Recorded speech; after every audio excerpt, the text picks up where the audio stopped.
Magandang umaga mga kapatid, sa mga ating kababayan, lalo na sa mga Filipino citizen, sa mga kapatid nating OFW. Ito po ang aking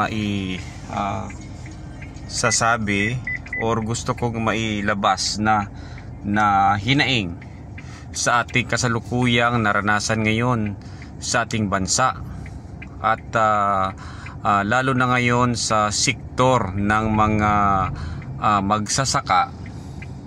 Ang isa ngayong pangunahing hinaharap ngayon ng mga kapatid nating magsasaka, paunti ng paunti ngayon yung ating mga kapatid na may hilig or may alam sa pagsasaka sa panahon na to.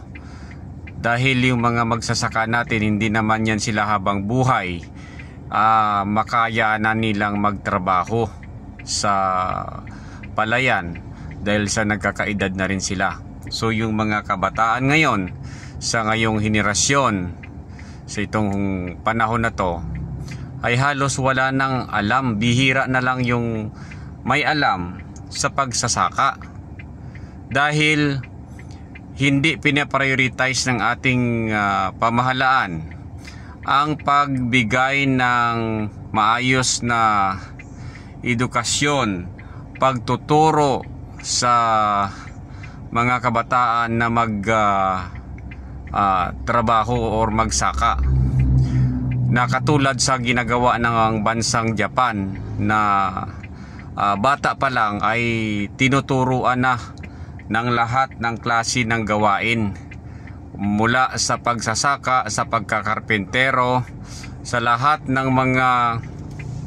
mga skilled na maaaring magagamit ng ating bansa sa darating na panahon. Sa bansang Japan, ganon sila ka-prepared, ka-advance ang kanilang mga pagtuturo sa kanilang mga citizen.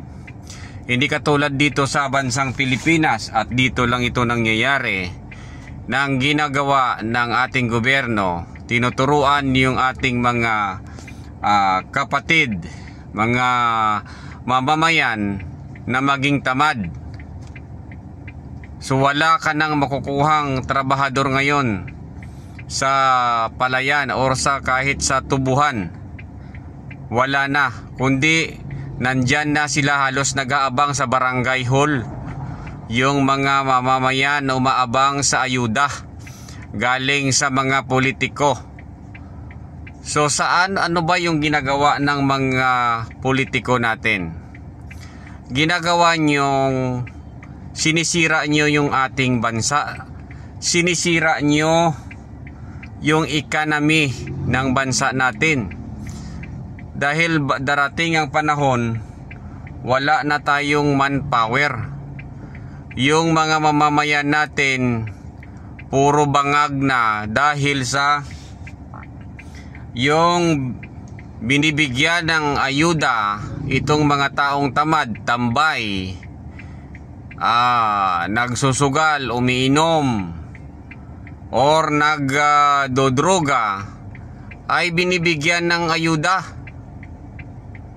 So imbis na ito sila ay disiplinahin, turuan ng gobyerno na kumayod, magtrabaho, magbanat ng buto, ginagawa ay kinokonsente. So puro ayuda. Walang problema magbigay ng ayuda kung katulad ng na-experiensyahan natin na mga nakaraang taon nung pandemic. Okay yon na magbigay ng ayuda dahil naka-lockdown lahat. Walang pwedeng lumabas, walang may trabaho. Kaya tungkulin ng gobyerno na magbigay ng ayuda sa ganong panahon na wala lahat nagpapangsyon. Pero ito ngayon wala namang pandemic, bakit tuloy-tuloy yung ayuda? So hanggang kailan ninyo isusustain ang pagsustento ng ayuda sa mga taong tamad, sa mga taong palamunin. So hindi mo na sila ngayon, wala ka nang may makukuhang trabahador sa palayan o saan man na mga farm, trabaho sa pagtatanim ng mga vegetable, mga sa pagsasaka. Wala ka nang makukuhang manpower dahil kontento na sila sa kanilang natatanggap na ayuda. So papaano ngayon yan? Uusad yung bansa natin. So ginagawa nyo ng mga politiko kayo, ng mga congressman kayo, lalong yung ginagawa, binabaon nyo yung ating bansa sa hirap. Kayo yung mayaman kayo. Yumayaman kayo sa pera ng mga taxpayer, pero ginagamit nyo lang yan to sustain, to maintain your power dyan sa government. Pero hindi nyo ginagawa yung inyong mandato na magserbisyo ng totoo at mapalakas yung economy ng bansa. Na dapat ang tungkulin nyo, yung trabaho nyong mga congressman ay yung maggagawa ng batas at magplano kung paano mapatatag ang bansa natin, kung paano mapalakas yung ating economy, lalo na sa food security ng ating bansa. So anong ginagawa ninyo? Tinuturuan ninyo na maging tamad yung tao. Kaya tayo mga Pilipino, sa mga matitino na natitira dyan, huwag nating tangkilikin or tanggapin natin yung mga ayudang binibigay nila. Pero itong mga taong nagbibigay ng mga congressman, mga politiko nagbibigay ng mga ayuda sa atin, ay dapat hindi na dapat ito sila magpatuloy na manungkulan dyan sa bayan. Dahil sa ginagawa nilang panglinlang at panloko sa mga Pilipino, hindi naman yung ganyan kanilang dapat tungkulin ngayon yung ginagawa nila, wala silang kakontentuhan. Kahit ang yaman na nila, walang kakontentuhan. So wala na tayong karapatan ngayon na mamili ng matitinong tao dahil dinidiktahan na tayo ng mga politikong gahaman sa pwesto. So sana magising tayo. Sana ang mga politikong ilagay natin dyan sa tungkulin sa darating na eleksyon, ang mga taong totoong may malasakit sa bayan, totoong may malasakit sa bansa. So matuto tayong pumili kung sino, huwag na tayong magpa-scam. So dapat ang manungkulan dyan sa ating bayan, yung mayroong malasakit sa paligid, sa ating nature, may malasakit sa ating economy, may malasakit sa ating mga mamamayan, na maipaangat man lang ang ating economy, yung ating bansa.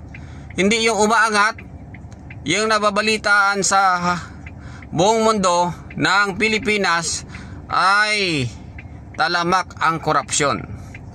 So nasa kamay natin mga Pilipino ang pag-asa ng ating bayan sa pamamagitan ng pagboto ng matitinong mga politiko.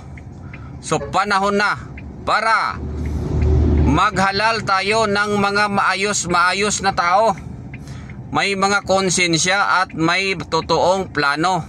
Hindi yung planong punuin nila ang kanilang mga baol, punuin nila ang kanilang mga bulsa.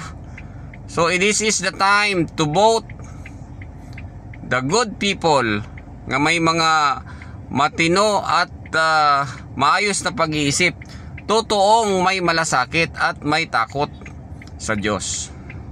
So maraming salamat, mabuhay ang Pilipinas. God bless all.